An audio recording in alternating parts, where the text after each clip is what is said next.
Hello दोस्तों, कैसे हैं आप लोग। मैं हूं उपेंद्र सिंह और आज हम बात करने जा रहे हैं शेख हसीना के बारे में, जिन्होंने 5 अगस्त 2024 को यानी कि कल ही ढाका को छोड़ करके भारत में शरण लिया।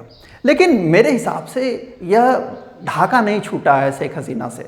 मुझे लगता है, और मैं कह दूं कि मैं ज्योतिष नहीं हूं, लेकिन जो मेरी राजनीतिक समझ है उसमें मुझे लगता है कि अब बांग्लादेश और बांग्लादेश की पॉलिटिक्स में शेख हसीना की वापसी नहीं होगी।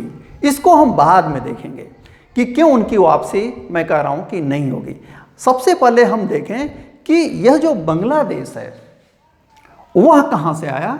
तो आप जैसा जानते हैं कि 1947 में जब हम आज़ाद हुए तो अंग्रेज़ों ने क्या किया, भारत के साथ 2 पाकिस्तान बनाए, और एक था पूर्वी पाकिस्तान और दूसरा था पश्चिमी पाकिस्तान।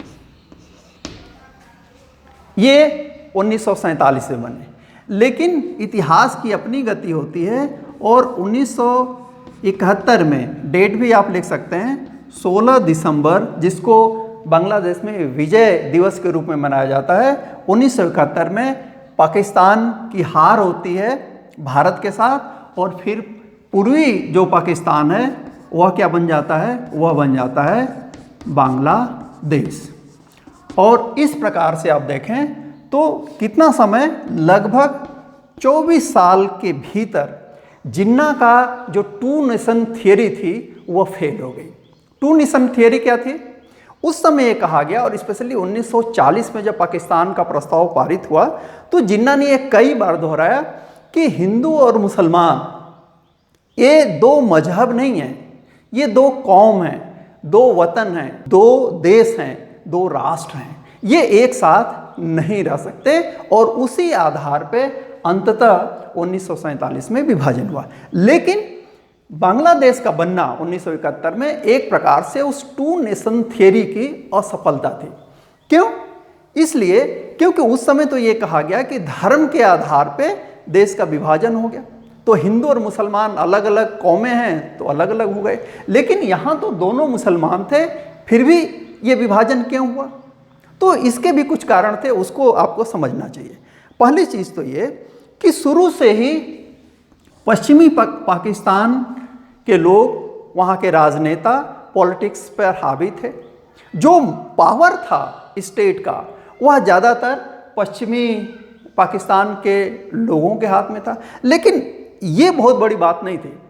बड़ी बात ये थी कि पश्चिमी पाकिस्तान में पूर्वी पाकिस्तान के प्रति एक उपेक्षा का भाव था, और उसके पीछे एक दूसरा कारण था। उसके पीछे कारण ये था कि यहाँ के जो लोग थे, मुसलमान थे, वे बंगाली कल्चर को मानते थे, बंगला बोलते थे, वही बंगला जो आज भी वेस्ट बंगाल में हम भारतीय, हमारे भारतीय बोलते हैं। तो ये जो उपेक्षा थी एक्चुअली ये धीरे धीरे घृणा में बदल गई। और सैनिक शासन, आप जानते हैं पाकिस्तान की ये फितरत में, वहाँ तो सैनिक शासन आता रहा। अयूब खान आए, आहिया खान आए, और उसमें पूर्वी पाकिस्तान में दमन शुरू हुआ, करोड़ों शरणार्थी भारत आए, और फिर 1971 में युद्ध हुआ जिसमें पाकिस्तान की हार हुई। उसकी 93 हज़ार सेना ने समर्पण किया, और उस समर्पण के साथ ही बांग्लादेश का उदय हुआ। इस उदय में बांग्लादेश की, जिसको बंग मुक्ति कहा गया, एक व्यक्ति सबसे महत्वपूर्ण थे, और उनका नाम था शेख मुजीबुर रहमान, जिनको हम कहते हैं शेख मुजीब। और यह जो शेख हसीना है ये शेख मुजीब की बड़ी पुत्री हैं। लेकिन शेख मुजीब, जिन्हें आप कह सकते हैं कि बांग्लादेश के जनक थे, उनको 1975 में अगस्त माह में सेना ने विद्रोह करके उनको गोली मार दी। इनके तीनों बेटों को गोली मार दी। लेकिन शेख हसीना और उनकी एक बहन रेहाना, शेख रेहाना, दोनों बच गई। इसलिए बच गई क्योंकि दोनों उस समय जर्मनी में थी। फिर समय चलता रहा और पॉलिटिक्स में वापसी करती हैं, अपने पिता की विरासत को आगे बढ़ाने के लिए शेख हसीना आती हैं, और फिर कुछ संघर्ष के बाद इनको पहले जेल में रखा गया, फिर छोड़ा गया, फिर रखा गया, फिर छोड़ा गया। लेकिन फिर ये सफल हुई, और पिछले 15 साल से 2009, फिर 14, फिर 19 और अभी वे वहाँ की प्रधानमंत्री थी। लेकिन अब आप पूछेंगे कि जब इतनी सफल ये नेता थी, लगातार 3 बार से प्रधानमंत्री थी, तो आखिर हुआ क्या जिसके कारण इनको अपना पीएम पद छोड़ना पड़ा। तो हुआ ये कि इन्होंने जुलाई में एक घोषणा की कि 1971 वह जब बांग्लादेश बना था, उसमें मुजीब के नेतृत्व में अवामी लीग के लोगों ने लड़ाई लड़ी और लाखों लोग मारे भी गए। तो शेख हसीना ने उन परिवार के लोगों के लिए 30% आरक्षण नौकरियों में घोषित कर दिया और यहीं से पूरा विवाद शुरू हुआ। वहाँ के जो विद्यार्थी थे, ये बिल्कुल एक स्टूडेंट पॉलिटिक्स की शुरुआत थी।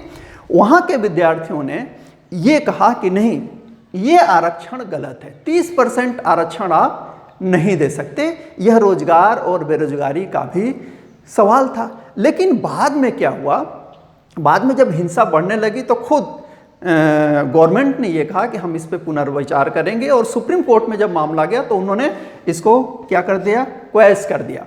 इस 30% आरक्षण को उन्होंने ख़त्म कर दिया। लेकिन तब तक पॉलिटिक्स का इन्वॉल्वमेंट हो गया था। जो दूसरी पार्टी है वहाँ बीएनपी यानी खालिदा जिया की, वह इन्वॉल्व भी, और कहीं ना कहीं इसमें सेना भी एक सिंपैथी रखती थी किसके साथ, जो विरोधी हैं उनके साथ। उसका कारण क्या है? उसका कारण यह है कि बीच बीच में पाकिस्तान में भी और बांग्लादेश में भी सैनिक सत्ता में आते रहे, और जो पावर का स्वाद है ना, एक बार जिसको लग जाता है उसको छूटता नहीं है। और शेख हसीना ने क्या किया था कि उन्होंने सेना को, मिलिट्री को दूर रखने की कोशिश की थी। मेन स्ट्रीम पॉलिटिक्स थी, उसमें सेना को वे पूरी तरीके से दूर रखती थी। तो इन सेना की सिंपैथी इनके साथ नहीं थी।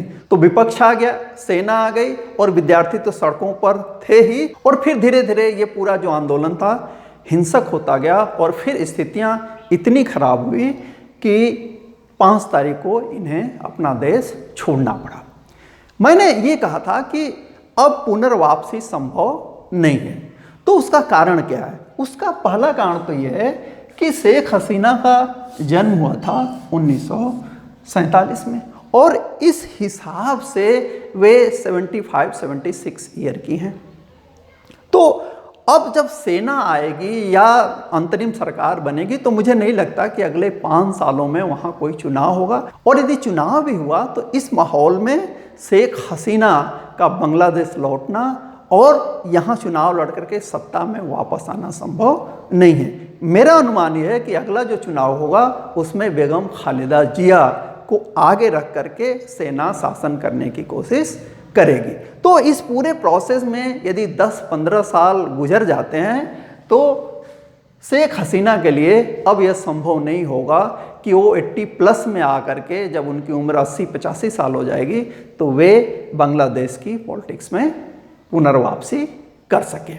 लेकिन आज के जो हालात हैं, जो शेख हसीना हैं वे वहाँ से भारत आई, गाजियाबाद के हिंडन एयरपोर्ट पे उनको सुरक्षित उतारा, बल्कि उनके साथ सेना के 6 या 7 अधिकारी भी थे। और मुझे लगता है कि एक सेफ पैसेज देने की बात थी। सेना ने ये कहा होगा कि आप सत्ता छोड़िए, निकलिए, और हम आपको सुरक्षित पहुंचा देते हैं। कहीं ना कहीं भीतरी तौर पे दोनों सरकारों के बीच भी ये बातचीत हुई होगी।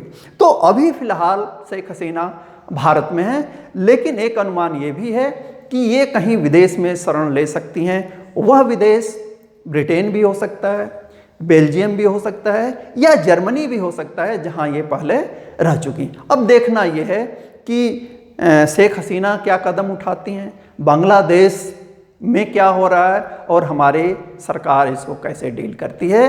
तो देखते रहिए, पढ़ते रहिए। Thank you very much.